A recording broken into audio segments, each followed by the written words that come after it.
Good afternoon, everyone. My name is Rafael. I am from Chile, and with me is my wife Pilar today. Pilar and I are glad to have made this trip from Chile to join all of you in this very special occasion in which we are honoring Kent's memory. It is truly a great privilege for us to be here today, sharing some good memories of our friendship with Kent. I remember very clearly the occasion I met Kent for the first time in my life. It was on December 8, 1983 at 9 a.m. Weeks earlier, I had written him a letter from Chile requesting an interview. There were no emails in those days, which he granted me at that precise date and time. I adjusted my travel plans accordingly, and I arrived to Madison the night before. That morning, as he shook my hand in the lobby of the Forest Products Laboratory, he warned me that he had only 1 hour available for me, as Ming Tien mentioned. We had a very pleasant conversation in his office. He then showed me around the lab and asked if I would like to visit any other professors on campus.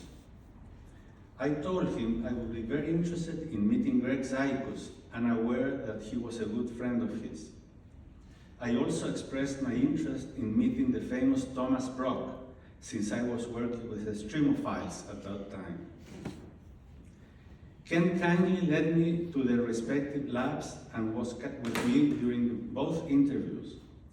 Since the whole morning had already passed by the end of the sessions, Kent and I went to lunch, and later, as I was about to leave for the airport to continue my trip, Kent asked me, "Why did you come to see me?"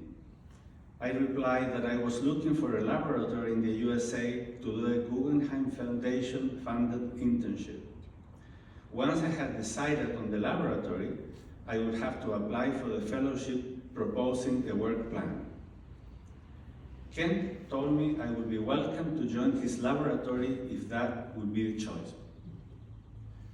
And that indeed turned out to be the case.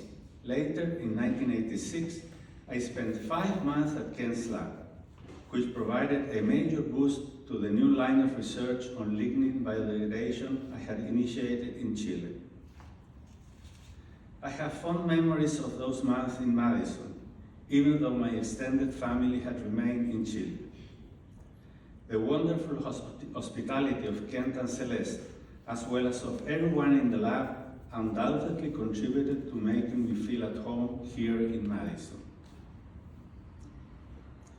Those were also very stimulating times because months earlier, a cutting-edge initiative driven by Kent had been launched, the Biopulping Consortium, comprised of the Forest Products Laboratory, the University of Wisconsin's Biotechnology Center, and the world's leading pulp and paper companies. The consortium sought to pre-treat wood chips with basidiomycete fungi to make their subsequent chemical pulping cleaner and more economical. The Chilean company Cellulose Arauco, currently the third largest pulp producer, was part of the consortium, and I was fortunate enough to be appointed as its representative at the consortium's biannual meetings here in Madison. There was another very fortunate circumstance that allowed me to continue collaborating with Kent and to return to Madison several times in the following years. This was the existence of a National Science Foundation program to promote collaboration between North American and Chilean scientists.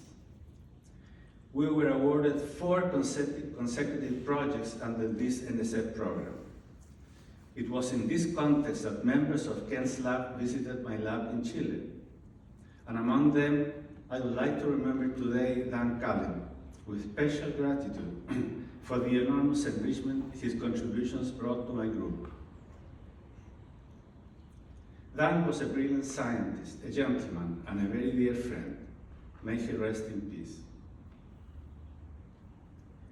Aside from the scientific reasons for returning to Madison on numerous times, I fondly remember 2 visits I made just for a couple of days each. One was Kent's memorable 50th birthday celebration, The other one was to attend Celeste's celebration of life ceremony.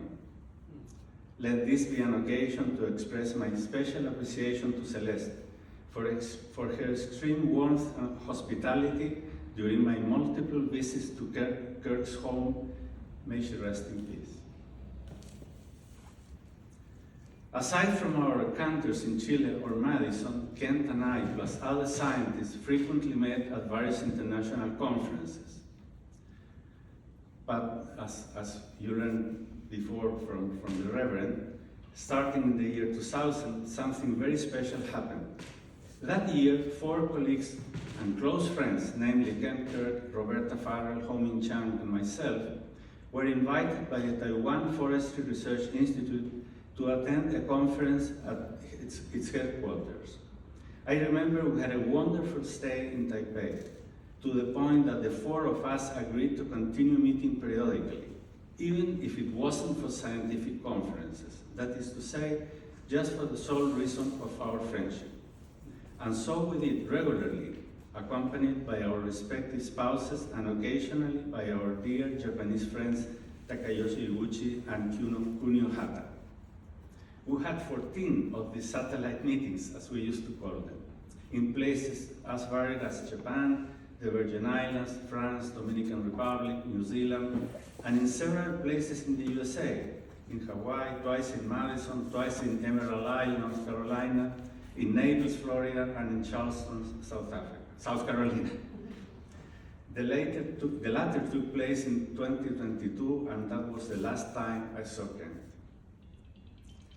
At this present event, where we have gathered to honor Kent and his legacy, I want to express my admiration for his great scientific stature. Many young scientists of the entire field of lignin biodegradation benefited from his brilliance and integrity. In my particular case, our collaboration resulted in tremendous impact in my scientific career. I am deeply grateful to Ken for this, but even more for his friendship and superb quality as a human being. Ken, dear friend, may you rest in peace.